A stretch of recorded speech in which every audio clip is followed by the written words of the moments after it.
do Facebook e também do YouTube, com a nossa live hoje, que vai discutir assuntos pertinentes. Ok, Ricardinho? Decidi abrir aqui com o Little Richard, gente, porque vocês sabem, nessa semana o Little Richard partiu, foi dessa para melhor, juntamente com outras figuras importantes da área artística brasileira, né? Assim como o Aldir Blanc, que é um dos mais renomados autores, né, com músicas consagradas na MPB brasileira. Muito bem.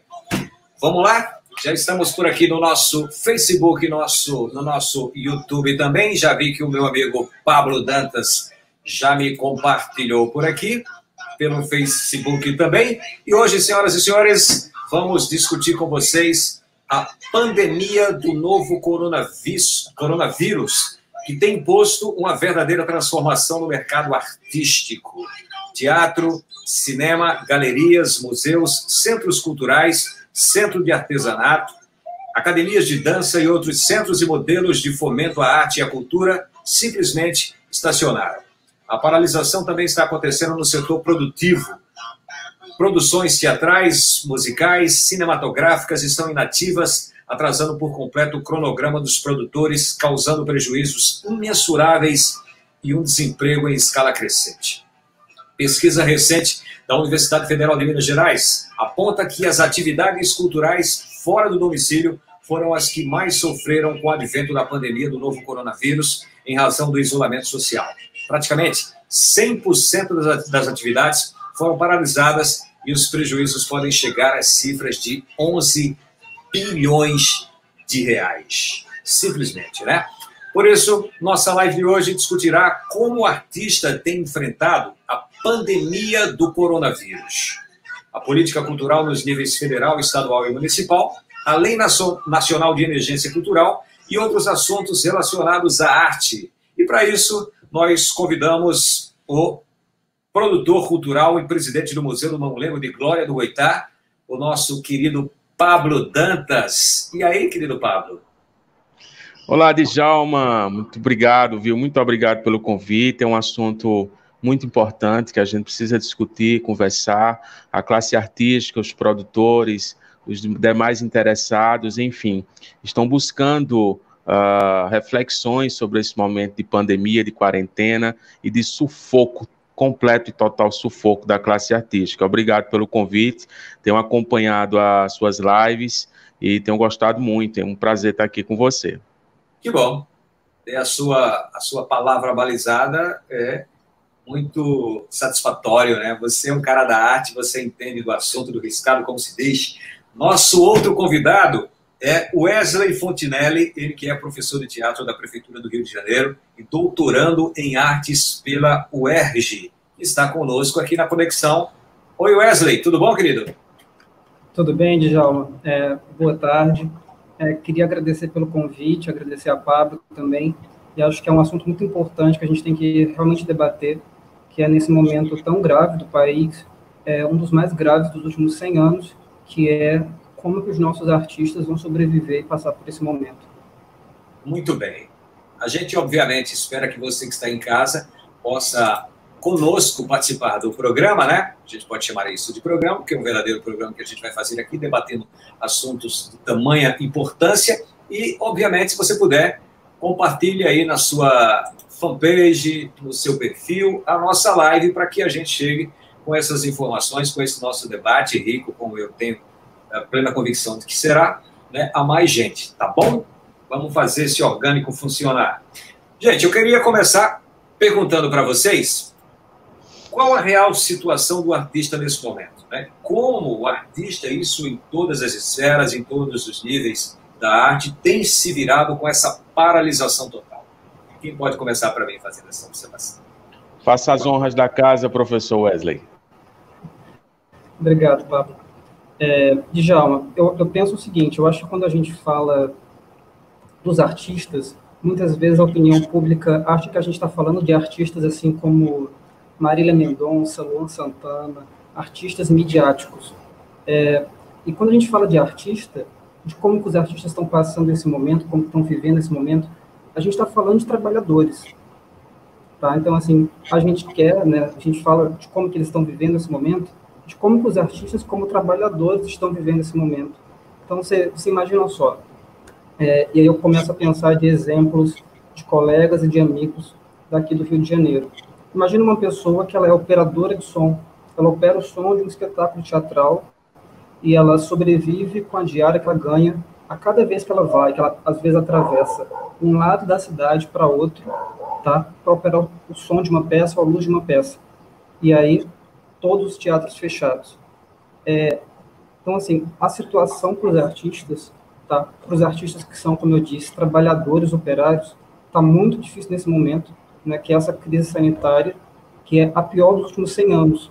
A gente não vivia uma coisa tão assim em termos de saúde nos últimos 100 anos. Então, assim, acho que é importante a gente começar falando isso, né? Que quando a gente fala de artista, a gente está falando de quem? Talvez de um mamulengueiro daí de Pernambuco que estava contando com o São João, tá? Para ganhar o seu cachê, pago pela prefeitura, e que agora não vai ter como fazer isso.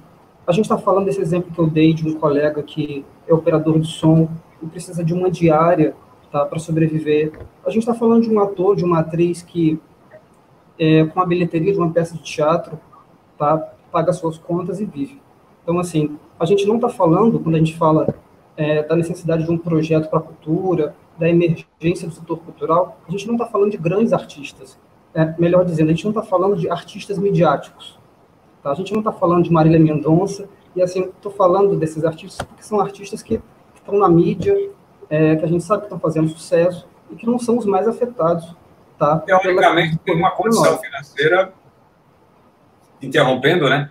Teoricamente, tem uma condição financeira estável, né? Com seus cachês aí em torno de 300 mil reais, 500. Sim.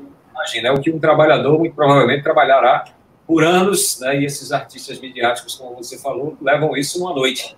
Né? Isso quando fazem um show só, né? Porque muitas vezes fazem 2, 3 shows no dia, e aí as cifras são absurdas. Mas continue. Então, assim, acho que a gente pode começar pensando assim que a gente tá pensando no artista como um trabalhador, como um operário. Tá? Então, eu acho que é um ponto de vista bacana para a gente começar essa conversa. Não sei se o Pablo concorda, o que o Pablo acha disso. Eu concordo, Wesley. A sua observação inicial é primordial, bicho.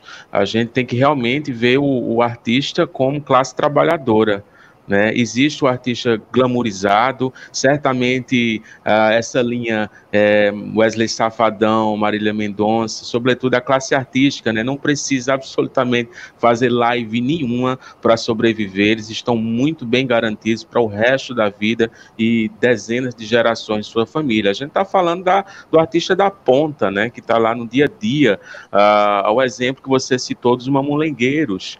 Né, a gente passou lá no Museu do Mamulengo um perrengue, estamos passando um grande perrengue, né? Eu volto um pouquinho atrás, no final de março, quando a gente estava comemorando os 80 anos do Mestre Zé Divina, no dia 14 de março, estávamos muito felizes porque a partir de abril a gente iria começar uma demanda de projetos, a gente ia começar a oferecer serviços para a população, os mamulengueiros estavam com seus artesanatos prontos para vender, exposições montadas no Rio de Janeiro, encomendas sendo finalizadas para exportar para a Alemanha, para o Canadá, e tudo isso em uma semana foi de água abaixo, né? Então a gente fecha as portas do museu e os artesãos têm as suas encomendas canceladas, praticamente a grande maioria sobrevive unicamente da venda do mamulengo, da venda do espetáculo de mamulengo, e tudo foi absolutamente paralisado, né? E aí, Djalma faz uma pergunta que eu também fiquei me indagando esses dias aqui, como é que o artista tem enfrentado isso tudo, sabe? Como é que é o dia a dia do ator, da atriz, do bailarino, do técnico que opera a luz, como é que eles estão vivendo diariamente? Eu não falo nem tão financeiramente, porque a gente já sabe qual é a resposta disso, acho que a gente está vivendo um caos, mas como é que está funcionando isso aqui, hein, bicho? Entrei em contato com meu amigo Cleidson Catarina, que é um cearense que mora em São Paulo. Catarina fez: Pablo, eu não vou enlouquecer, cara. começou a fazer suas máscaras, os seus bonecos, a fazer novos experimentos, a estudar, né? Falei com Maria Vitória, do Grupo Formosura do Ceará. Maria começou a dar aulas de manipulação de boneco pelas lives. No entanto, existe uma grande dificuldade desse pequeno artista e de outras linguagens fora a música, que é rentabilizar a sua arte nesse momento. Como é que o ator vai rentabilizar uma exposição em live, né? Então, realmente é um momento único na história. A nossa geração, as pessoas que estão passando por isso, estão experimentando algo absolutamente novo, e a gente precisa ao menos estar junto nesse momento. Eu, particularmente, eu não sei você, Wesley, Djalma, mas eu estou aproveitando o momento para estudar. Em março até metade de abril consegui escrever um livro que eu estava planejando há muito tempo, consegui colocar para fora, organizar direitinho. Agora está nas mãos de minha amiga Naira Maim, que ela está fazendo o projeto de imagem, né, as gravuras, e eu acho que a gente tem que produzir, sabe? A sua pergunta eu respondo dessa forma: a gente que tem a arte como trabalho, como entretenimento, e eu também tenho como terapia, porque se esse corona não nos matar, pelo menos enlouquecer, ele não vai. Ao menos isso, né?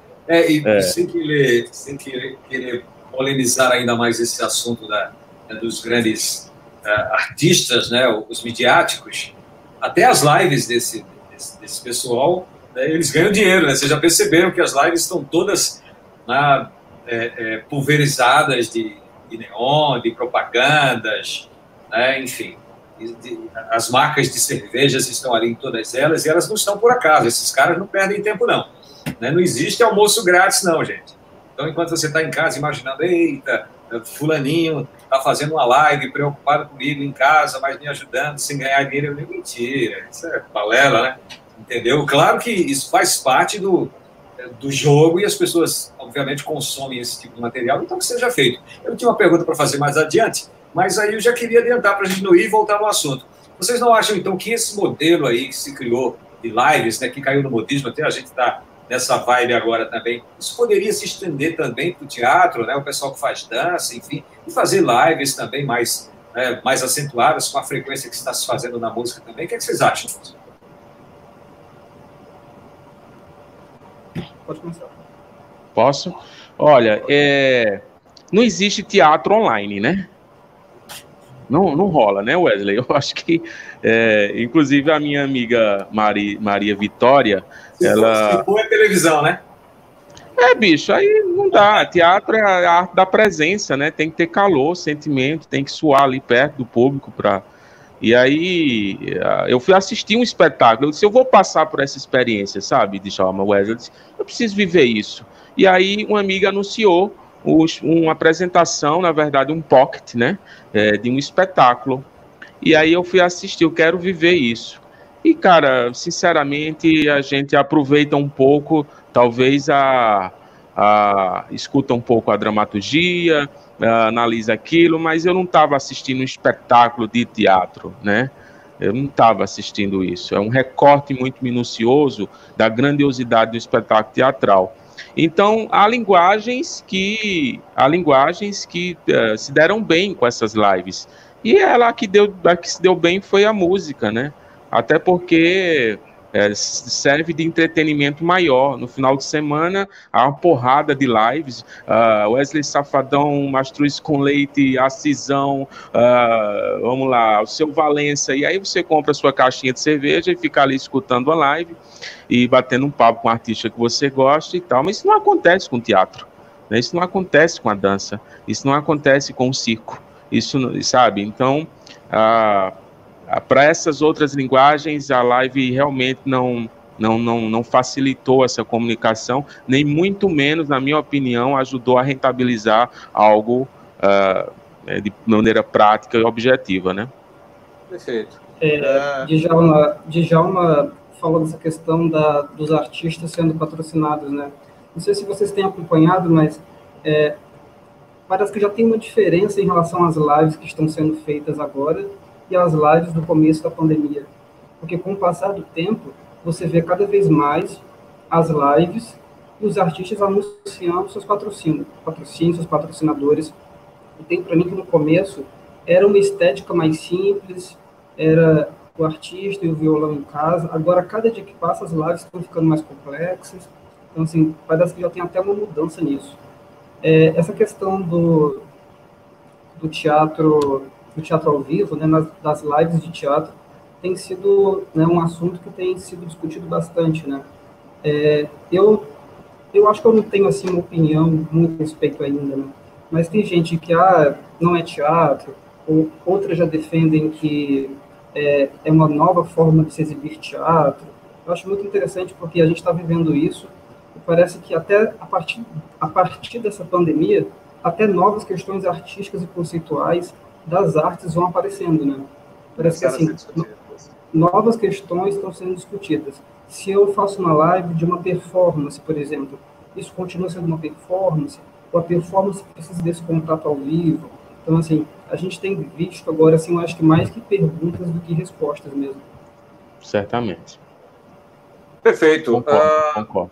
A Lei Nacional de Emergência Cultural, né, que se debateu, se discutiu, né, se impôs, garante realmente, na opinião de vocês, uma proteção mínima necessária ao setor da cultura nesse momento? O que vocês acham? Olha, eu estava estudando a Lei Nacional de Emergência Cultural. Eu acho, sim, que ela é muito importante. O setor da cultura, de acordo com o estudo da Universidade Federal de Minas Gerais, será o setor de serviço mais atingido nos próximos 3 meses, com um déficit de 11 bilhões de reais. É muito grave isso. É preciso que o Estado tome alguma providência. E uma delas, eu acho que a mais urgente, diante da emergência, obviamente, é o projeto de lei 1089, né? Eu estou com um resumozinho dele aqui, para quem não sabe ainda, né? A título que essa live pode informar, essa lei, esse projeto de lei, dispõe sobre a concessão de benefícios emergenciais aos trabalhadores da cultura a ser adotado nesse período de emergência em saúde. O que é bacana desse projeto, e eu gostaria de destacar, é que não só os artistas individualmente, né, o CPF, mas grupos, instituições, centros também podem ser beneficiados. E o que é o projeto de lei entende sobre espaços culturais? Pontos de cultura, não sei se as pessoas ainda lembram, mas foi no ministério do Gilberto Gil, né, que surgiram os pontos de cultura e foi uma política pública muito interessante a nível nacional. Os teatros independentes, a grande maioria das cidades do interior não possuem estrutura de um edifício teatral complexo, são pequenos teatros independentes mesmo, a maioria não são nem municipalizados, né? Escolas de música, que em Vitória de Santo Antão, por exemplo, tem o CEMUV, né, que é o Centro de Música da Vitória, inclusive é o único projeto artístico em vigor há bastantes anos, há bastante tempo aqui na cidade. Escolas de artes, cineclubes, em Vitória de Santo Antão tem o Cineclube Avalovara, muito bacana, um abraço para o pessoal do Cineclube Avalovara. Centros culturais independentes, periferias, pequenos municípios, pessoas que desenvolvem atividades em saraus, hip hop, cultura popular, biblioteca comunitária. Por exemplo, o nosso Museu do Mamulengo poderia ser contemplado com essa proposta. Para terminar minha fala, o auxílio individual seria de um salário mínimo de R$ 1.045, e o auxílio para o espaço cultural seria um subsídio mensal de R$ 10.000. Isso, obviamente, comprovando toda a sua importância, o seu trabalho, o serviço prestado, né? Então, eu acredito que a classe artística do país inteiro precisa estar, sim, mobilizada e levantando a bandeira da PL 1089, porque a situação é caótica e ela pretende, tudo indica que ela vai durar alguns meses, né? É isso. Verdade. Quer complementar, Wesley? Está tranquilo? Sim. Uma coisa que a secretária Regina Duarte, ela deu uma entrevista recentemente para a CNN, e aí ela foi muito perguntada sobre quais seriam as medidas para o setor cultural, né? E aí ela chegou a falar que a classe teria o direito de solicitar o auxílio de R$ 600. ela falou isso, acho que 2 ou 3 vezes. Esse projeto de lei de extensão do auxílio emergencial, que é um PL do senador Randolfo Rodrigues, foi aprovado pelo Senado, mas não chegou a ser sancionado. Acho que essa é uma questão que ficou despercebida, porque assim, ela falou que todos os artistas teriam direito de pedir os R$600, tá? Mas o PL não foi sancionado. Então, assim, eu concordo muito com o Pablo, porque essa lei, tá, emergencial para a cultura, é uma lei muito importante, porque até agora, o que a Secretaria Especial de Cultura fez? Tá? Por causa dessa nossa conversa, eu cheguei a pesquisar no Twitter e no Facebook da Secretaria para tentar ver quais são as ações que a Secretaria está fazendo. E assim, me chocou que a única ação que a Secretaria Especial de Cultura fez durante esse período da pandemia foi oferecer um curso online do Romero Brito. Não é nenhuma questão com o Romero Brito, mas assim, apesar de tudo ser como mas assim, ainda assim me causou surpresa. Dia 27 de março, que tem mais de um mês, tá, o Romero Brito deu uma oficina de pintura. Então, o governo federal, tá, a representante do governo federal tem como ação exclusivamente essa. Então, assim, eu queria só complementar algumas falas tuas sobre a lei da cultura, Paulo, porque, assim, para não ficar parecendo que é um benefício restrito, tá? Porque, assim, as pessoas ficam muito preocupadas com responsabilidade fiscal, que o Brasil não pode gastar, o Brasil não pode gastar muito. Então, assim, o projeto de lei, ele faz várias restrições, tá? Só teria direito ao benefício quem ganhou no último ano até 2 salários mínimos. Então, assim, acho que é uma coisa interessante as pessoas saberem. Só teria direito ao benefício quem no último ano ganhou até 2 salários mínimos. Então, assim, realmente para aquele trabalhador, como o Pablo disse, da ponta. É para aquele trabalhador que, nesse momento, não está tendo como se apresentar, tá? É para aquele técnico que não está tendo como se manter. Então, assim, é algo muito importante que foi aprovado na Câmara um regime de urgência para que o projeto possa andar mais rápido, mas que, assim, está demorando muito para ser aprovado, tá? E as pessoas muitos artistas sem conseguir comer, imagina só. Tá? A gente vê, assim, iniciativas paralelas da sociedade civil, tá? De alguns grupos de teatro, de grupos de produtores, porque, assim, o Estado é quem deveria tomar essa... Pega no celular ali para ter solidariedade, então tá ligando para cima aqui. Perfeito. O Pablo tá dando um recadinho aí para amanhã, mas já voltou.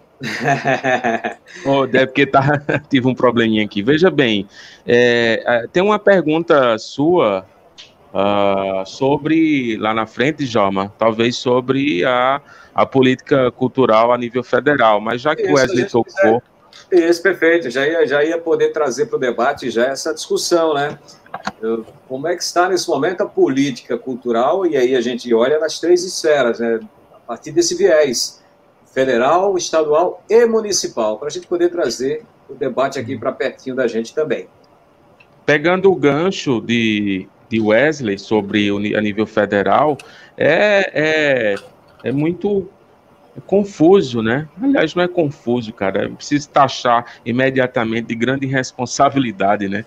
A grande atitude de Regina Duarte, que tem demonstrado ser um grande fracasso na articulação da Secretaria Especial, foi promover no dia 27 de março, para quem não sabe, 27 de março é comemorado o dia do teatro, né? Então, foi um trabalho de artes plásticas com Romero Brito, que realmente é um grande pintor, um grande artista, nada contra ele, mas eu acho que isso é muito pequeno para um ministério da cultura, que já perdeu a sua imponência enquanto ministério. É uma secretaria especial vinculada ao seu Ministério do Turismo, e eu entrei também aqui no site da secretaria para investigar o que é que estava acontecendo, e a Regina Duarte faz uma propaganda de que está tudo ok, o PRONAC está funcionando, né, que é a Lei de Incentivo à Cultura Nacional, está tudo ok, já foram aprovados diversos projetos, mas eu andei investigando um pouco da classe artística que acessa a Lei Rouanet que para a gente do Nordeste, daqui do interior do Nordeste, é muito difícil acesso. Muitos projetos estão sim sendo aprovados, né, pela comissão da Lei Nacional, do PRONAC, mas não estão captando, né? Então, o governo aprova 100% do seu projeto, mas não libera captação de recursos. Essa lei de incentivo à cultura via Lei Rouanet tem gerado grande discussão entre a classe artística. Estão me ouvindo? Sim. Bom, ensurdeceu tudo aqui, mas vamos lá.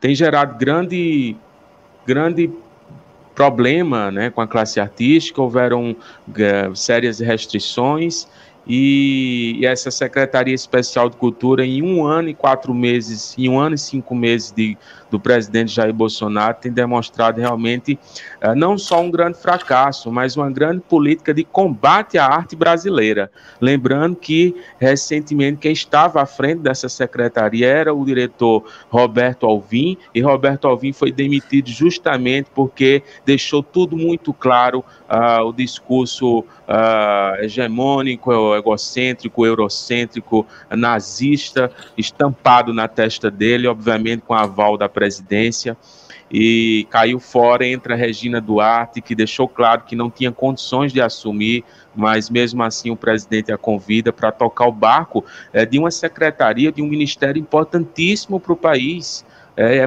preciso lembrar a toda a população brasileira que os trabalhadores da cultura são muitos, cerca de 6 milhões no Brasil. Isso movimenta 3% do PIB nacional. É um recurso muito importante, é um investimento muito importante para o nosso país. A nossa arte tem demonstrado, obviamente, com o passar dos anos, ser miscigenada, ser complexa. Somos um país enorme. Diversas expressões culturais afloram no país inteiro, da capital mais importante ao interior mais brabo. É um país, de fato, muito complexo, né? Então, não é através de um pum de palhaço, que ela utilizou, obviamente, metaforicamente, que a gente vai entender a nossa complexidade cultural. Então, lamento, a minha opinião é essa: há um desastre, há um desmonte da cultura brasileira. O que é que leva, e aí eu pergunto, bicho, o que é que leva uma secretaria de cultura a mandar apagar do site da Ancine todos os pôsteres dos filmes brasileiros? Poxa, o que é essa postura, quando aconteceu, eu fiz, cara, isso é um marco na história da cultura brasileira. O Estado mandar apagar, né, o banner, o pôster dos filmes brasileiros do portal da Ancine, cara. Isso foi um marco do governo, sabe? Foi muito claro a postura de que, olha, nós não queremos dialogar, cultura, os artistas são inimigos, cultura não nos interessa, se interessa outro tipo, que era justamente a que Roberto Alvim defendia, uma arte pura, europeia, dominando a nossa produção miscigenada, o que não nos interessa mais. Perfeito.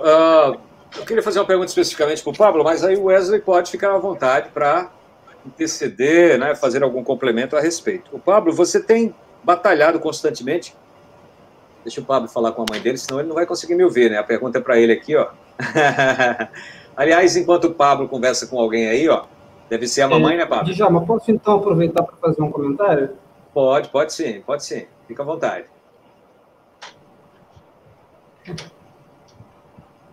Pode falar, Wesley. Está nos ouvindo?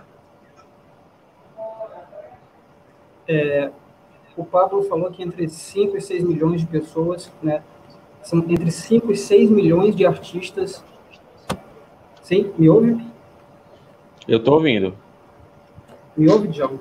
Sim, se você puder levantar só um pouquinho o teu microfone do teu fone para a gente ouvir melhor, está um pouquinho baixo. Eu acho que ele está tendo dificuldades lá, viu, Pablo? A conexão, Wesley? Sim. Sim? Oi, escuta. Está escutando? Sim. Então vai. Sim. Pode complementar. Então, Pablo falou que são entre 5 e 6 milhões de artistas no país, né?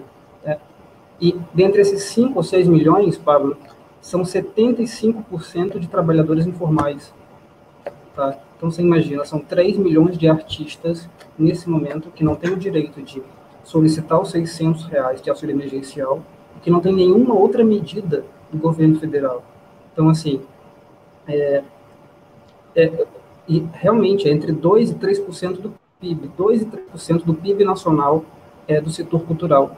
E o país, nesse momento, não tem, o governo federal não tem nenhuma medida para esse setor. Eu estava acompanhando no Senado, né, às vezes gosto de ver as votações dos senadores em tempo real.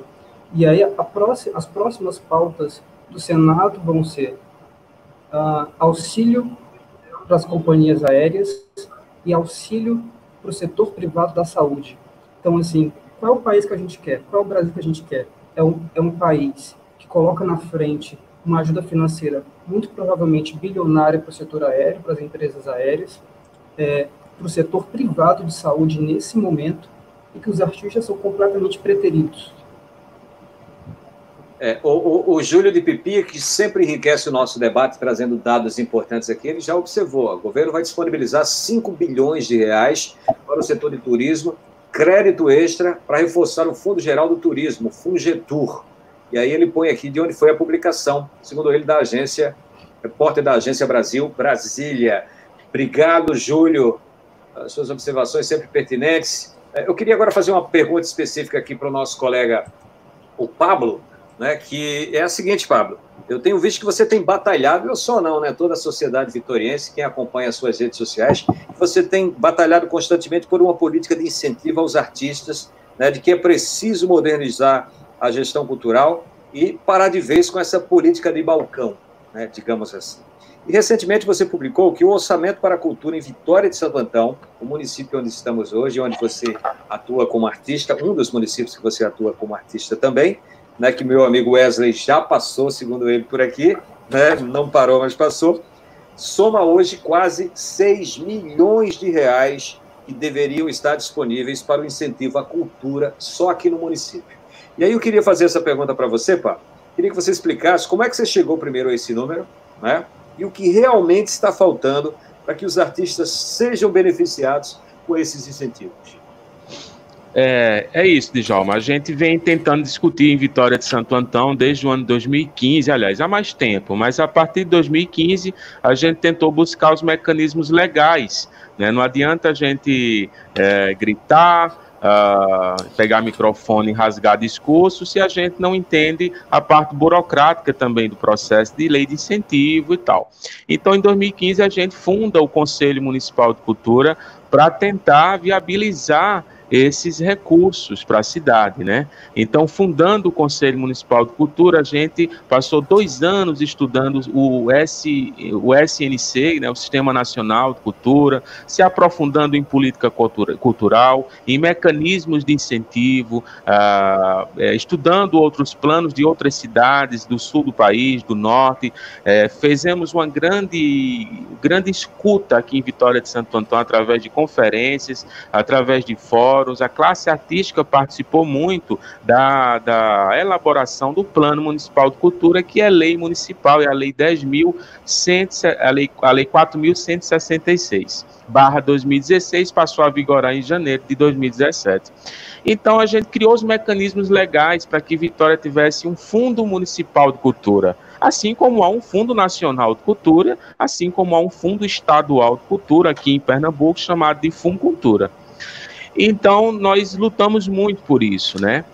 O ano passado, para esse, eu acompanhei, e aí você pergunta de onde é que saiu esse orçamento, né? Eu acompanhei as votações lá na Câmara Municipal e foi garantido em lei orçamentária um montante de 5.850.000 para a Secretaria de Cultura, Turismo e Esporte de Vitória de Santo Antão para o ano de 2020, né? Então esse recurso está garantido em lei, lembrando que Vitória é uma das 10 cidades mais ricas do estado de Pernambuco, tem um orçamento milionário, é a principal cidade aqui, uma das principais da Zona da Mata, e felizmente a gente tem esse recurso. Outras cidades, os artistas têm que tocar fogo para que o governo garanta algum recurso para a Secretaria de Cultura. Aqui em Vitória o governo garantiu.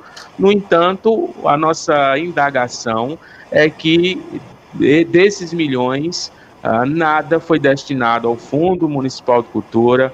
Não há nenhuma ideia da Secretaria de Cultura de abrir um edital público, de criar prêmios, né, de criar formatos de incentivo. Vitória de Santo Antão não só tem carnaval, apesar de ter um carnaval muito importante, mas tem as outras linguagens artísticas se desenvolvem muito bem. Temos artistas plásticos, temos atores, atrizes, festivais de teatro, nós temos dançarinos, nós temos grandes músicos na cidade, a gente tem escritores fascinantes. Então a gente tem uma produção cultural muito viva e permanente, né, durante o ano inteiro. Então a nossa luta aqui é porque nós temos recurso, mas esse recurso não chega até os artistas. Eu acho que falta, obviamente, uma sensibilidade, né, dos gestores municipais de entender que esse segmento é importante financeiramente, presta um serviço social muito importante para toda a população. E é isso, eu acho que antigamente a gente mais ávidos por uma solução rápida, realmente a gente precisa de uma solução, é urgente, é emergente, mas agora eu estou mais numa posição de de oferecer uma reflexão prática, quais são os meios que a gente pode ter. Dinheiro a gente já tem, né? Então, gestores da cidade, dinheiro a gente já tem, a gente precisa sentar junto, conversar e propor mecanismos, dá para oferecer propostas para a utilização desses recursos. Eu espero que essa nossa discussão, feita com todo e mais devido respeito para com os gestores, possa sensibilizá-los de alguma forma e a gente possa, enfim, modernizar a nossa política cultural. Wesley, como é que está essa política aí no Rio de Janeiro? Pode ser tomada como exemplo ou não? Então, Djalma, o Pablo falou do Fundo Nacional de Cultura, né? E o Fundo Nacional de Cultura tem um orçamento para 2020 aproximadamente 850 milhões de reais. Então, a questão da lei emergencial, parte desse valor iria para o pagamento desse benefício. E é isso que a classe está pedindo. Então, assim, parte desse dinheiro já existe. Não seria que o governo destinaria um dinheiro novo. O fundo já tem quase que R$1 bilhão. Então, Djalma, a questão daqui do Rio de Janeiro é a seguinte: o governo do estado, ele abriu, né, há algumas semanas, um edital com um valor de R$3.700.000 para que a classe artística criasse trabalhos de suas casas e transmitisse esses trabalhos. É importante que a gente lembre que a gente está falando assim, de um governo a nível estadual aqui no Rio de Janeiro, que é um governo que não tem a classe artística como parceira. Tá? A classe artística não é uma das bases do governo de Wilson Witzel, mas para vocês verem, né, para a gente pensar como que as coisas são contraditórias, porque é um governo que é o que é, mas que ainda assim abre um edital de quase R$4 milhões para tentar auxiliar os artistas nesse momento tão difícil. Então, assim, a gente vê, né, nessas horas eu nem gosto tanto dessa conversa sobre, não é nem de direita, nem de esquerda, sabe? Não gosto muito desse debate, porque eu acho que é importante que as coisas fiquem claras. Mas, em relação ao governo estadual... A conexão deu um lagzinho aí. Tá ouvindo, né, Pablo? Tô, sim. Wesley, nos escuta? Você tem um governador de extrema-direita, tá, que voltou... Eu acho que o governo interferiu voltou a me ouvir, na transmissão. O governo mandou assim. Voltou a me ouvir? Oi. Voltou a me ouvir, Djalma? Olha, o Witzel tá querendo derrubar a tua live aí. Derrubar seu link. Foi falar do homem, rapaz. Oi, então, acho que agora restabeleceu. Conclua seu raciocínio, vai lá. Tá, sim. Aqui a gente tem a Secretaria de Cultura e Economia Criativa. O governo do estado, né, ele abriu esse edital de R$3.700.000, com a proposta de selecionar 1.500 produções e pagar R$2.500 para cada uma. Repetindo, 1.500 produções Só que foram mais de 6 mil inscritos. Ou seja, a gente vê que ainda é uma política que não supra a demanda que existe. Assim, eu acho que só é importante que a gente pense que... acho que uma política pública, muitas vezes, ela não vai resolver o problema. Só o que não dá é para a gente não fazer nada. Porque a cultura está ficando na mão dos estados e dos municípios. Cada estado tem a sua política, cada município tem a sua, cada município lança um edital para tentar ajudar a classe artística, e o estado também. Então, assim, em relação à cidade do Rio de Janeiro, é uma situação preocupante, tá bem? Porque eu não consegui achar nenhuma medida, nenhum edital, pesquisei nas redes sociais da Prefeitura do Rio de Janeiro, e também não localizei nenhuma política pública para o setor cultural nesse momento. Infelizmente, apenas esse edital do governo do estado, que é esse edital de quase 4 milhões, para selecionar essas 1.500 propostas artísticas. Felizmente, o futuro parece ser negro, né?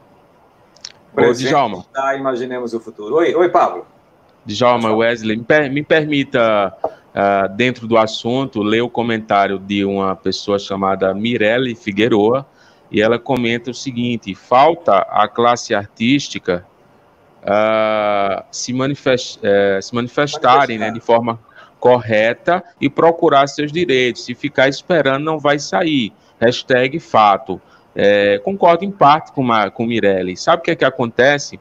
Aqui em Vitória de Santo Antão, né, vou usar o exemplo da minha cidade, a grande maioria da classe artística ainda eu acho que por questões de uma cidade do interior, ainda tem complicações políticas, amarrações, que é o famoso rabo preso, né? Para ser mais direto e objetivo. Então, isso dificulta muito o acesso à política pública, né? Aqui em Vitória, a gente não se mobilizou muito para conseguir esse recurso para a secretaria, não. Simplesmente apareceu na lei orçamentária, quase 6 milhões. Mesmo assim, a classe artística ainda não tem força, nem consegue se mobilizar o suficientemente para reverter esse orçamento em política pública para o seu segmento. Isso é muito triste. Mas é importante você observar que você falou assim, simplesmente apareceu, não foi uma mobilização da classe artística, mas também não é que apareceu assim do nada, né? Há uma legislação, obviamente, determinando que assim seja feito. É bem claro, né? Não é bondade de ninguém querer, né? Não. Até porque não foi feito.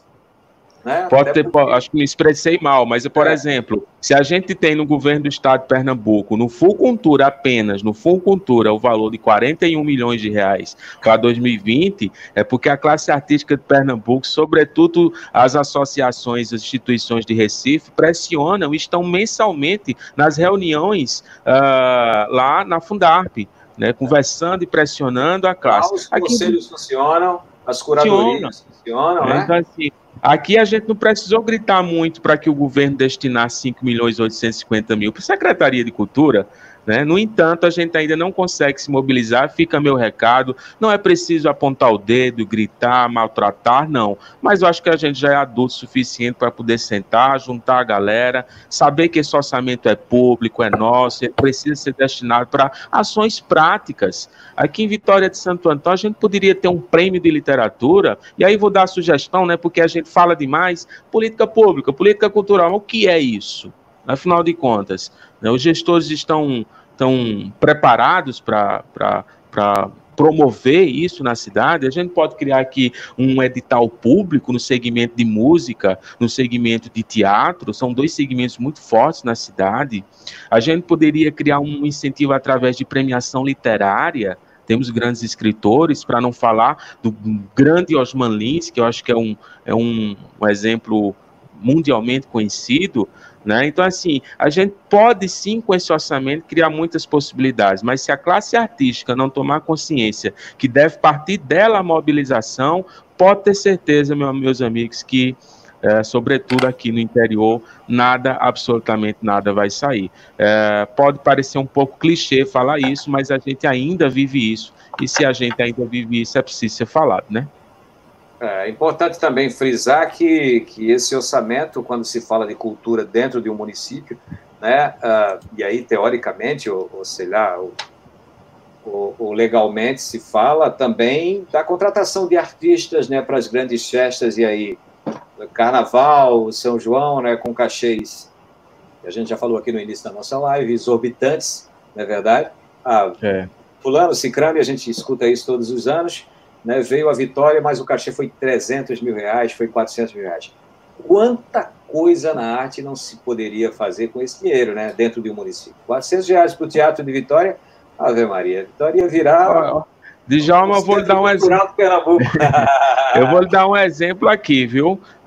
Se a gente tem 5.850.000 em Vitória, na Secretaria de Cultura, Turismo e Esporte, 5 milhões fica lá, para as grandes festividades. Se destinar 850 mil para um fundo municipal, para a gente destrinchar esse recurso para as linguagens artísticas de Vitória, eu lhe garanto que a gente tem produção, fruição, pesquisa e formação durante os 12 meses do ano, sem parar, na periferia, na zona rural e no centro da cidade. Então é um ganho estratosférico, o investimento é menor, a gente realmente precisa de uma gestão adequada. O Apolinário, ele faz uma pergunta interessante aqui, ó, por falar nesse recurso, nesse estado de calamidade em que se encontram os municípios, o nosso especificamente, Vitória de Santo Antão, o prefeito pode desviar essa verba, desviar que ele diz, gente, imaginando aí ser no bom sentido, né, para outros setores, né, já que o dinheiro foi, essa dotação orçamentária foi específica para a cultura, mas aí, como estamos em calamidade pública, teoricamente, se esse dinheiro poderia ser desviado para outros setores, a saúde, por exemplo, né, a educação, enfim. Bom, eu não vou entrar nessa seara, se algum de vocês quiser responder, fiquem à vontade, viu? Tem muitas perguntas chegando aqui. Alguém quer falar disso a respeito? Eu diria apenas que, no momento, em Vitória de Santo Antão, né, já que é a cidade que eu falo, não há necessidade de relocar orçamento de outras pastas, visto que há um orçamento gigante a nível federal chegando na cidade, a cidade já tem, né, o governo, a cidade já tem, enfim, orçamento suficiente para trabalhar na saúde, né? No entanto, eu não sei como vai ser daqui para frente. Já pensou se a gente tem um número alarmante, catastrófico no mês seguinte, daqui a 2 meses? Aí eu não sei se isso é viável, mas eu acho que no momento não é preciso relocar orçamento, não. Perfeito. O Wesley, fica à vontade, viu, cara? Eu estou entrando aqui, mas você, se quiser complementar, ó, levanta o dedinho aí, tá? Tá nos escutando, Wesley? Wesley, acho que travou, cara. Eu achei que ele estava olhando aqui para nossa... Mas olha lá, tá percebendo, Pablo? Travou. Acho que ele travou, cara, olha lá. Então, vamos tirá-lo aqui até voltar. Oi, Wesley. Nos escuta? Sim. O Witzel continua, né, olhando aí seu direito de liberdade, de expressão. Olha, o Apolinário ele faz outra observação importante. Djalma, boa tarde. Também está complicado para os profissionais de sonorização, de iluminação, estrutura de palco. Estão em situação difícil. Ajudei alguns, está difícil. São muitos autônomos que dependem dessa área. É verdade, Apolinário. A gente falou disso no início, né? Não é só quem está na linha de frente também, mas quem está, aliás, ou ao contrário, quem está na linha de trás também, na cozinha, digamos assim, dos grandes espetáculos. Eu até queria falar para vocês uma coisa interessante, conversando esses dias com um gerente de cinema, e ele me disse o seguinte, imagine o caos que estamos vivendo agora, mas a extensão desse caos adiante. E por que ele fez essa observação? Todas as produções nesse momento, sejam de que áreas forem, né, cinema, teatro, música, ensaios, né, filmagens, enfim, tudo foi paralisado por conta da pandemia, né, por conta desse estado que agora estamos vivendo aqui, inclusive estamos já no lockout, né? E aí imaginemos adiante como é que vai ficar. O cronograma de todas essas produções, ele precisou ser mudado. Aliás, ele foi, nesse momento, estopado, pausado, até que se tenha, né, clareza de que podemos voltar às nossas atividades normalmente. Então, tem produções aí caríssimas de milhões e milhões de dólares, e aí a gente está falando, por exemplo, dos grandes filmes de Hollywood, ou grandes filmes que estão sendo ainda, né, ainda que eu digo por conta dessa política que não incentiva, digamos assim, o cinema brasileiro, mas que ainda estão em andamento, ou estavam em andamento, estão nesse momento paralisadas. Quando a gente voltar a ter cinema de novo, voltar a ter teatro de novo, como é que vai ficar? Né? Aqueles espetáculos ou aqueles filmes que estavam prontos ou em exibição, né, teoricamente vão poder voltar à tela de novo, voltar à cena. Mas e as produções que foram pausadas agora? Que foram estopadas e não podem ser tão pouco concluídas no médio, né, no curto prazo? Como é que fica? Já imaginaram todos vocês? Né? Então, o caos parece ser maior e mais demorado do que todos nós imaginamos nesse momento, não é verdade? Djalma, e para o setor cultural, isso tem um agravante, que foi o seguinte: o setor cultural foi o primeiro a parar e vai ser o último a voltar. Porque quando essa pandemia acabar, né, for acabando, as pessoas forem voltando para suas atividades, as pessoas provavelmente elas não vão de imediato para o cinema, elas não vão de imediato para salas de exposição, e elas não vão de imediato para o teatro. Isso é um problema assim, que eu acho que às vezes a gente não tem dimensão. Fomos os primeiros a parar e seremos os últimos a voltar. Você falou da questão dos projetos que estavam acontecendo. A Lei de Emergência Cultural, no artigo 5º, ele também define que os projetos que já estão acontecendo, que já estavam em desenvolvimento, o governo poderia efetuar o pagamento e, quando a situação da pandemia acabasse, os projetos seriam executados. Então, assim, as pessoas que estavam trabalhando naquele projeto receberiam uma verba e, após o fim da pandemia, executariam. Tá?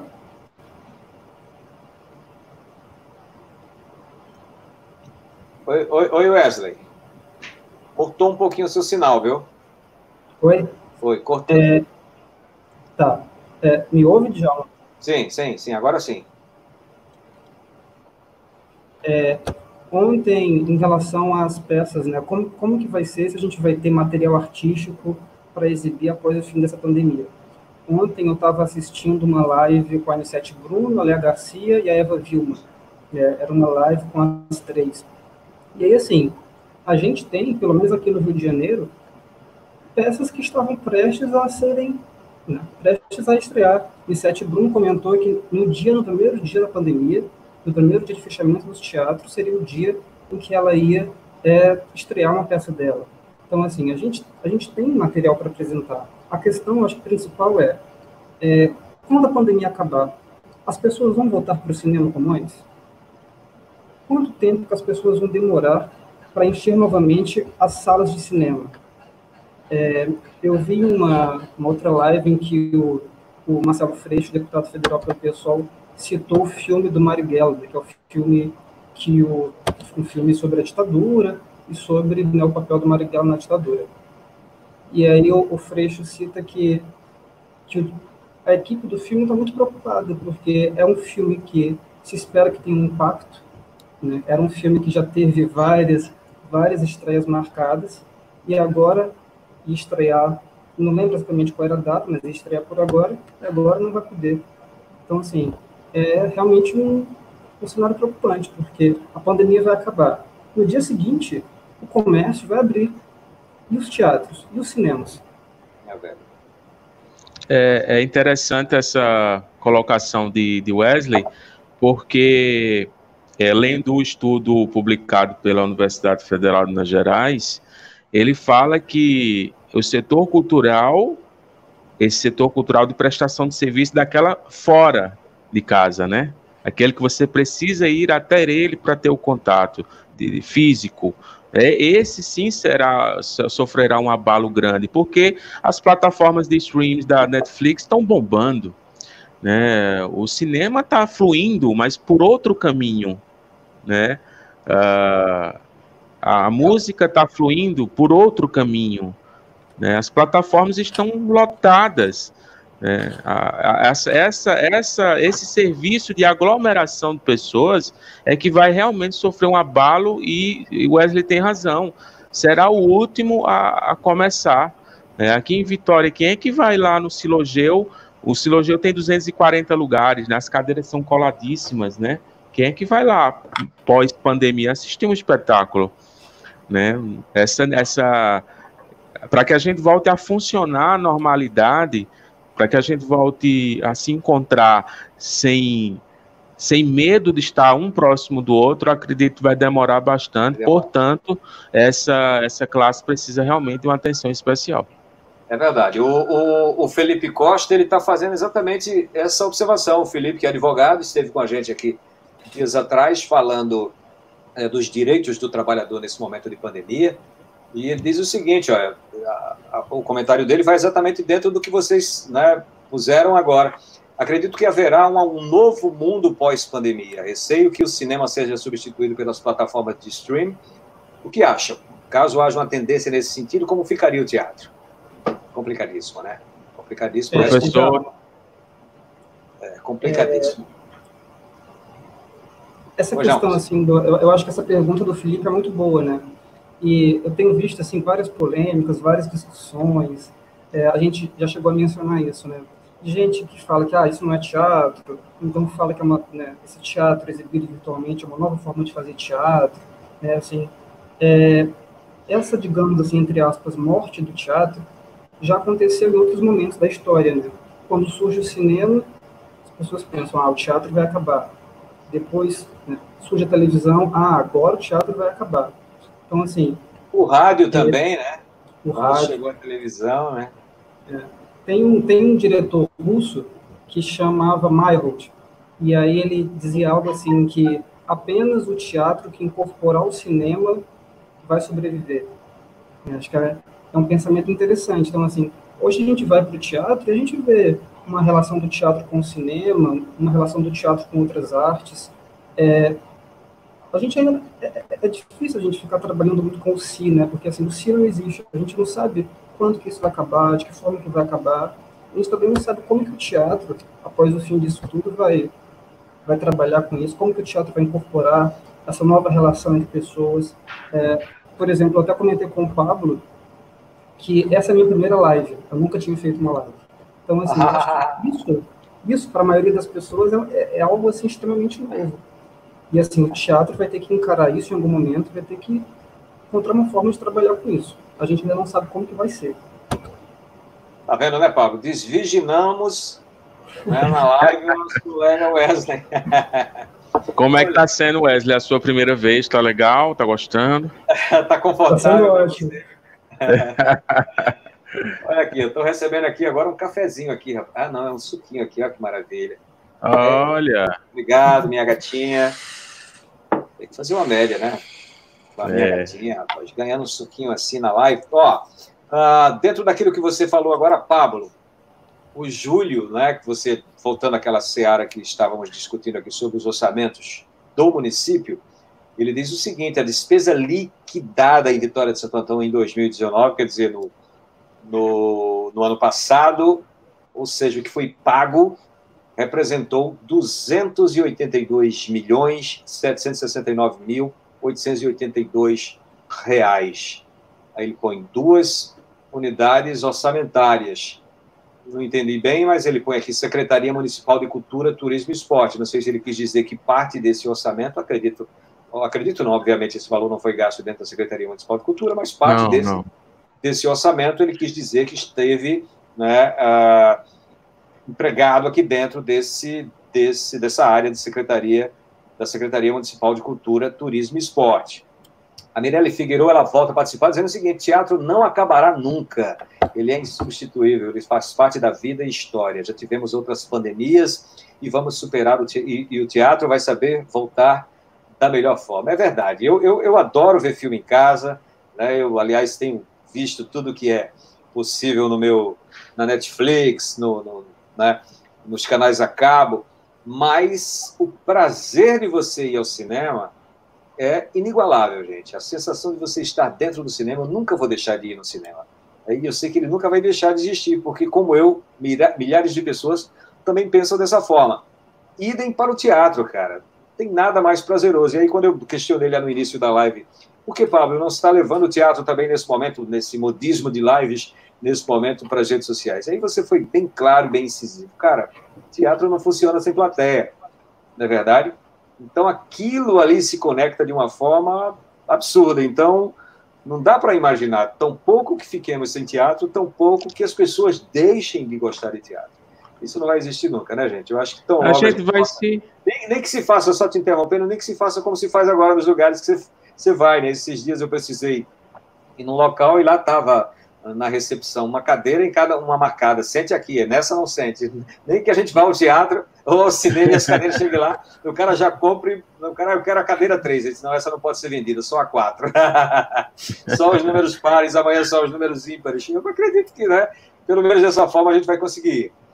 Deixa eu ver aqui outro comentário da Nívia Freitas, que diz o seguinte, exatamente, Wesley, o setor artístico foi o primeiro a parar e será o último a voltar. A questão que você levantava do topo que levará, do tipo que levará para as pessoas retornarem às salas de cinema, ao teatro, etc., de fato, é preocupante. Muito bem, a gente já está chegando, aqui se aproximando do final da nossa live. Eu queria poder fazer um questionamento que era o seguinte, a Associação de Produtores Teatrais Independentes, a PTI, criou uma campanha interessante em São Paulo, que é a seguinte, buscando ampliar o fundo de solidariedade criado pela classe artística para ajudar artistas em dificuldade, né, e segundo os dados, só em São Paulo são 30 mil profissionais da arte sem emprego, doações estão sendo feitas através do Fundo Marlene Collet. E aí eu pergunto a vocês, se não é um caminho, né, que se não existe, por exemplo, no estado aqui de Pernambuco, mas que se criem fundos também, né, para que as pessoas se mobilizem, né, e possam ajudar essa classe que nesse momento sofre com tamanha dificuldade. Ou, obviamente, se isso também não pode partir da classe política, de que esse fundo seja criado, eu digo na esfera estadual, viu, gente? Na esfera estadual. A gente vê muitas plataformas, não é, Pablo, de captação de recursos para incentivo à arte em todos os níveis, isso também poderia estar sendo fomentado agora, né? Ou pelo menos de forma mais acentuada, como fez a Associação de Produtores Teatrais, a PTI, lá em São Paulo. O que é que vocês nos dizem? Wesley, Pablo? Eu acho, sabe, Wesley e Djalma, que a gente não pode negar também que há uma pandemia de solidariedade, né? Que as pessoas estão, sim, buscando redes de colaboração. Aqui em Vitória de Santo Antão teve uma live muito bacana do grande cantor, sanfoneiro Jorge Neto. Jorge Neto arrecadou 2 toneladas de alimento. Grande parte desse material foi revertido para a classe artística, né?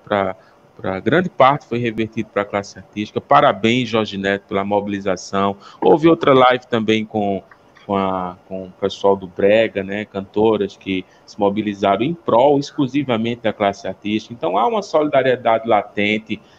A gente tem grupos do WhatsApp de pessoas que se encontram, que conversam, sabe que um tem mais necessidade, vai lá, tenta mobilizar alguma coisa. Isso é muito importante, esse boca a boca, né, essa proximidade colaborativa, ela existe, está existindo, né?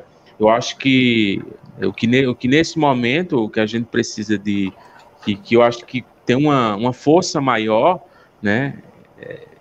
São essas redes próximas, mas eu acho que a força maior deveria vir do poder público mesmo, né?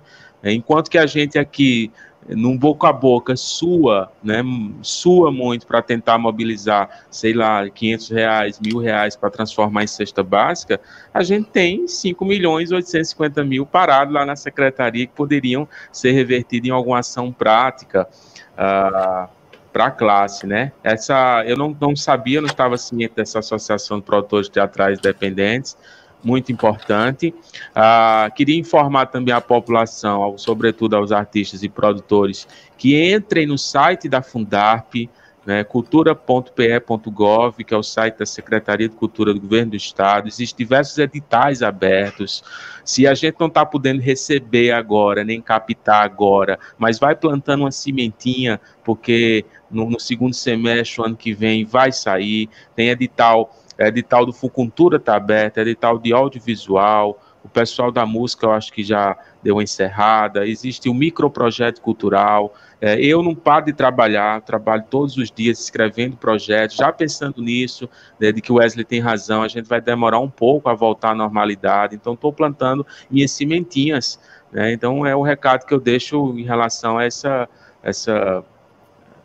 mobilização. O que é que a gente pode fazer, né, em relação a isso?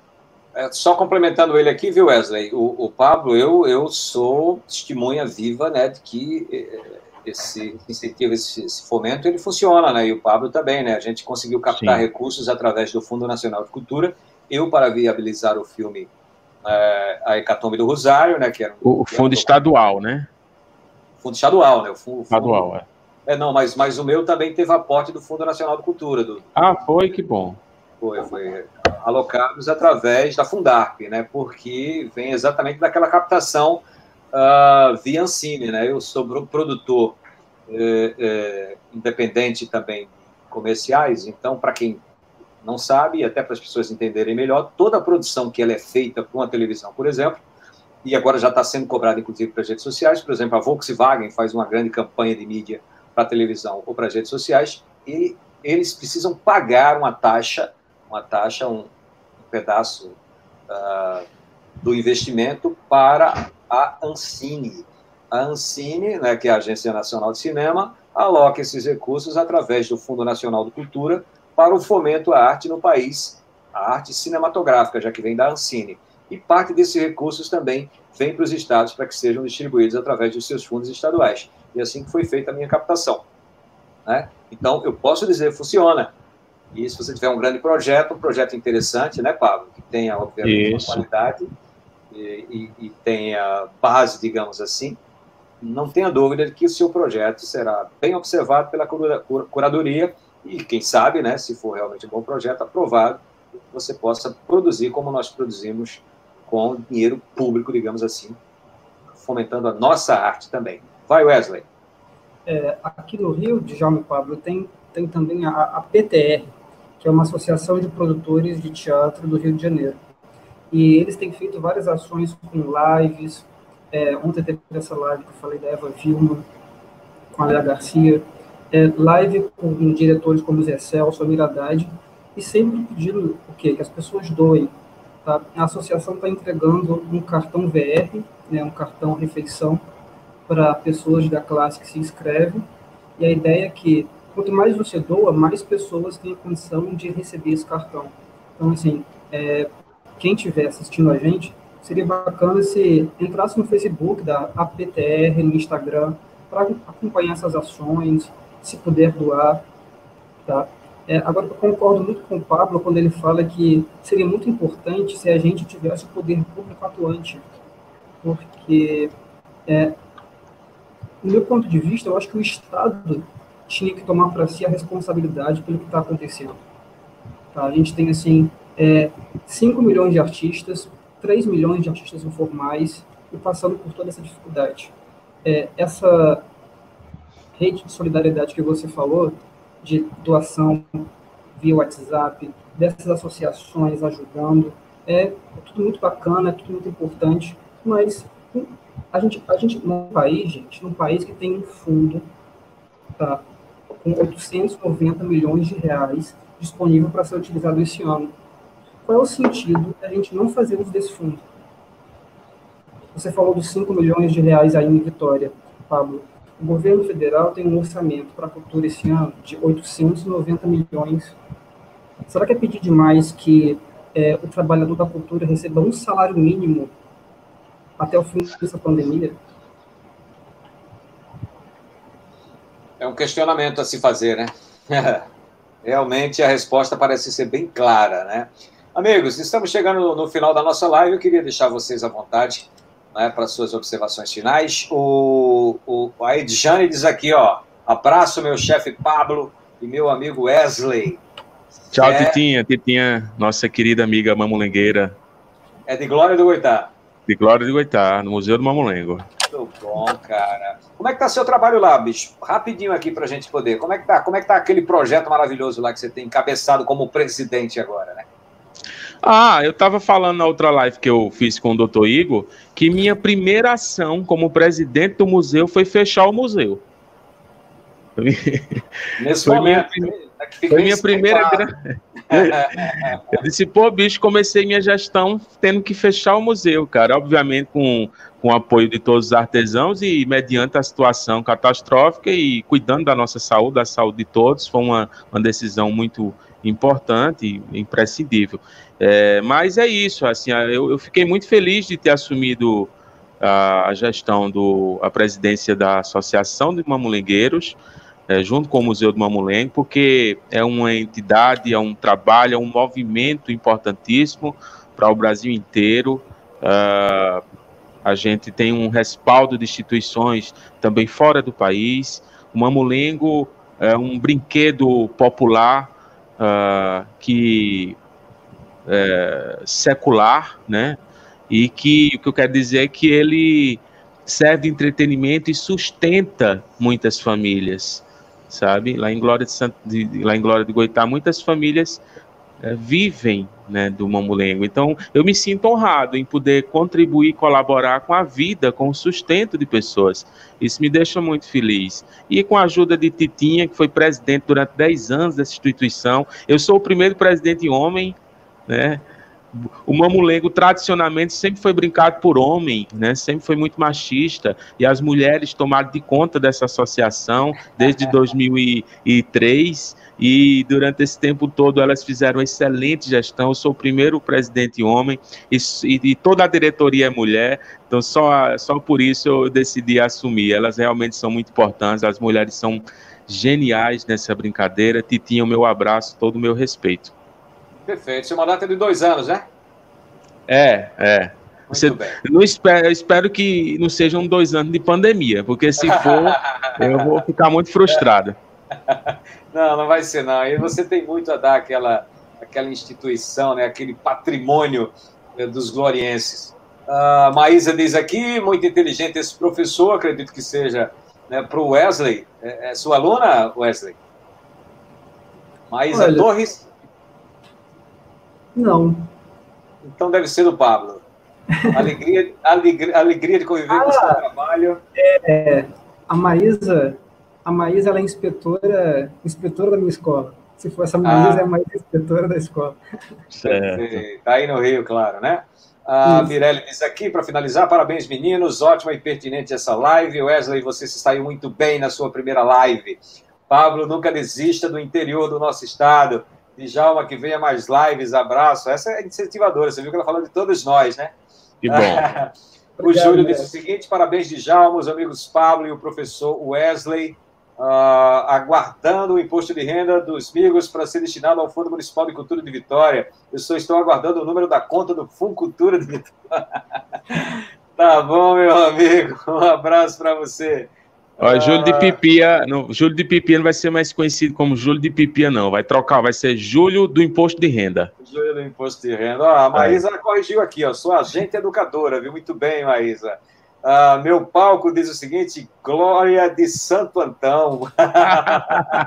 Eu cometi uma falha. A minha vida é Glória de Santo Antão mesmo. Mas foi bem essa junção. Meu amigo Pedro Henrique, um abraço para ele também. Pedrinho, um abraço, Pedrinho. A Kenia Cátia diz o seguinte, fã-clube de Wesley está aqui. Wesley, você não é o safadão, não, cara, mas tem um fã-clube danado de bom, viu, bicho? Muito bem. Eu acho que o Wesley devia, já que ele essa é a primeira live dele, a segunda ele devia sentar com o violão e fazer cantar aí alguma coisa, que ele tem um fã-clube muito bom. Eita, danado. Não toco nada, Pablo. Tem uma queda no mouse aqui, tomara que ele funcione e está funcionando. Gente, deixo a vocês a palavra para que vocês façam as considerações finais. Eu adorei, não sei se vocês gostaram. Eu acho que o público, pela interação aí que tivemos, né, o legal das lives pela internet é porque é um público bem órbita, né, cara? As pessoas entram, saem, voltam, acompanham, deixam pergunta, daqui a pouco passeiam de novo. E aí, quando a gente vai ver a soma, principalmente porque a live está sendo transmitida em multiplataformas, né? Estamos no Facebook, no YouTube, em vários canais diferentes no YouTube, no Facebook, por exemplo.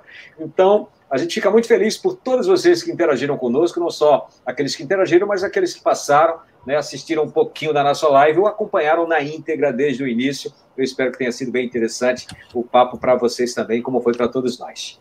Senhores, fiquem à vontade, vamos lá. Por favor, Wesley. Djalma, eu tinha comentado com você que eu fiz uma pesquisa assim, sobre outros países para tentar entender assim, o que outros países próximos da gente estão fazendo. Né? Eu queria falar rapidinho só que sobre o que a Argentina está fazendo para a classe da cultura. Tá? Não é possível que a gente saia dessa crise que a gente está vivendo, acreditando que, como isso está sendo gerido, que está ok. Tá? Não está ok. A Argentina é um país que, há 2 anos, contraiu um empréstimo de 56 bilhões de dólares junto ao FMI. Tá? É um país, né, que o presidente atual recebeu o país completamente endividado. E ainda assim, esse país tem inúmeras ações para o setor cultural. Tá? O Pablo, no começo da live, ele falou dos pontos de cultura. No momento como esse, na Argentina, o país está criando novos pontos de cultura. Eles estão criando novos pontos de cultura em meio a tudo isso que a gente está vivendo, criando novos pontos de cultura e financiando os pontos de cultura que já existem. Inclusive, dos tipos de pontos de cultura que está sendo criados são pontos de cultura indígenas, voltados para comunidades indígenas. Outras ações são o pagamento desses benefícios, né, desses auxílios emergenciais para a classe artística. Então, assim, tem benefícios específicos para a classe artística. E aí não é beneficiar o trabalhador da arte, o trabalhador da cultura em relação a outros grupos. Não é isso que a gente pede. A gente só pede isso, que sejamos considerados operários, trabalhadores, tá? Porque é isso que somos. Então, uma das propostas do governo argentino é um subsídio para músicos de 10 mil pesos. 10 mil pesos são R$860, tá? E é um valor que vai ajudar essas pessoas a sobreviverem, tá? Eu tinha destacado aqui 9 pontos, 9 ações do governo argentino, tá? Estou passando só para falar sobre elas rapidamente. Pablo também tinha falado que a lei brasileira, né, esse projeto de lei, prevê uma ajuda para os espaços, né, para os teatros, para os espaços culturais. Isso está sendo feito lá. Tá? Tem um subsídio, que é o subsídio para a preservação de salas. Porque senão, quando acabar a pandemia, o que vai acontecer? A gente vai voltar e os nossos teatros vão ter sido fechados. Tá? As nossas salas de exposição terão sido fechadas. É isso que a gente quer? Ou quê? Vão restar só as salas de cinema, de shopping. É isso que a gente quer? Tá? E também um outro auxílio para preservar, que eles estão chamando de preservação de elencos, que é para aquela pessoa que estava se apresentando ou prestes a estrear um espetáculo, receber um auxílio.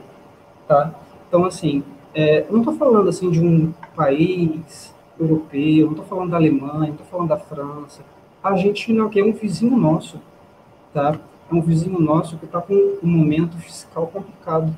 E ainda assim, está preocupado com esses milhões de pessoas, com esses milhões de trabalhadores da cultura. Então, eu queria, assim, acabar falando isso. Assim, há outro caminho possível.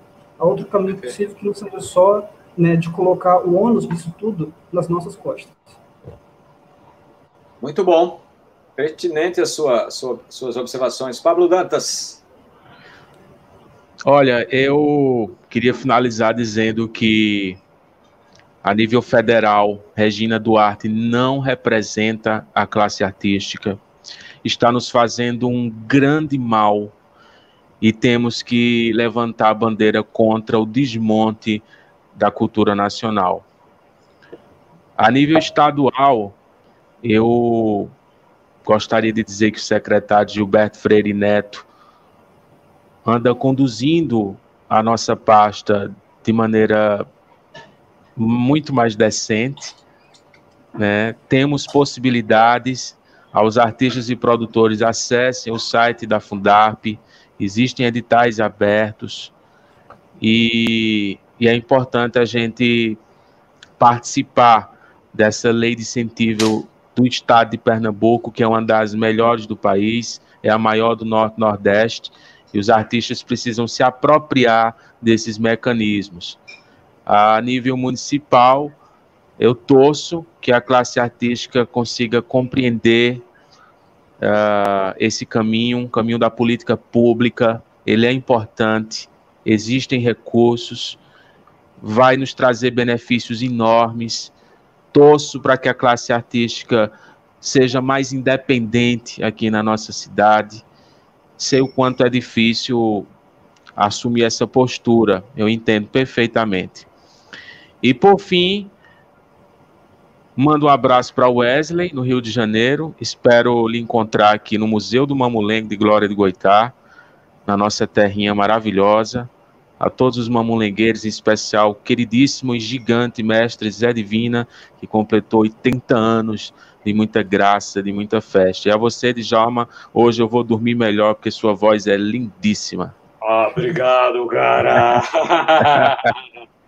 É só aprender a embostar a voz. Quem trabalha com rádio, você sabe que a minha história é toda dentro do rádio, né, cara? Sei. Eu fiz rádio, ainda faço programa aqui. Estou com saudade dele, por sinal, 2 meses sem fazer lá na Vitória FM, que é uma cachaça, na verdade, que é o Mofo 80, viu, Wesley? Depois você escute por aí, é um programa só de música anos 80 nacional, o rock nacional da época, né? Então a gente aprende a embostar a voz, e aí basta abrir um microfone ou uma tela, uma lente na nossa frente, que a gente inevitavelmente começa a embostar. Cara, adorei. Obrigado a vocês. Eu comecei a live, não sei se vocês perceberam, com o som do Little Richard, né? Tutti Frutti, que essa semana partiu. E eu queria poder encerrar uma canção maravilhosa de outra pessoa, que foi-se essa semana também, dia 4, salvo engano, que foi o Aldir Blanc. Olha, cara. Compositor lá do Rio de Janeiro. Eu tô botando a música, na verdade, no celular. Tá dando para ouvir aí, ó? Tá, sim. Vamos encerrar com essa música linda que é dele, que é o Bêbado e o Equilibrista, que tornou-se o hino daquela época lá nos anos 70, né? Mas parece estar bem a calhar nesse momento também, né, cara? Esse momento conturbado que a gente vive na política, né? Essa tensão. Tranquilo? Tranquilo, Obrigado, Djalma. Djalma, tá? Obrigado, Pablo. Talvez realmente por Aldir ter virado um hino, a nossa secretária não tenha mencionado o falecimento dele, não é mesmo? Tranquilo. Obrigado, então, viu, a vocês. Valeu, Tchau. Djalma. Até a próxima. Cuidem. Isolamento é a palavra, tá? Começamos, então, com o Wesley Fontinelli, também o Pablo Dantas, questionando aqui como o artista tem se virado, digamos assim, se comportado nesse momento de pandemia. Né? A todos vocês, nosso obrigado. A gente volta quarta-feira com outra live, e aí a gente vai fazer uma live com o Flávio Costa, não é? Que já faz vários trabalhos de auditoria, de consultoria, né? É um especialista em leis, em dotação orçamentária, e ele vai falar para a gente aqui sobre os recursos de combate à pandemia, o que está sendo feito verdadeiramente, né, dentro da lei, especificamente. A gente terá a participação também do deputado Joaquim Lira para discutir com o Flávio sobre esse viés, né, que tem sido tão questionado nas redes sociais, como estão sendo empregados os nossos recursos, os nossos impostos em combate à pandemia que tem nos feito sofrer de várias formas. Tranquilo, gente? A gente também vai tentar trazer por aqui um psicólogo para falar desse momento, né, que está sendo realmente dolorido, digamos assim, mentalmente para todos nós, e também uma nutricionista para a gente poder discutir, né, saber dela como se alimentar melhor, já que todos nós estamos dentro de casa, necessariamente consumindo algumas coisas que não deveríamos consumir, por necessidade mesmo, mas vamos em frente. Deixo para vocês aqui, beijos para Nívia, e o beijo da mãe da minha Maria, Dona Paloma Cândido. Olha que garota bonita, linda. Obrigado a todos vocês, gente. Fiquem com Deus, e um pouquinho da música da Elis, na verdade, do Aldir Blanc, na voz da maravilhosa Elis Regina. Tchau.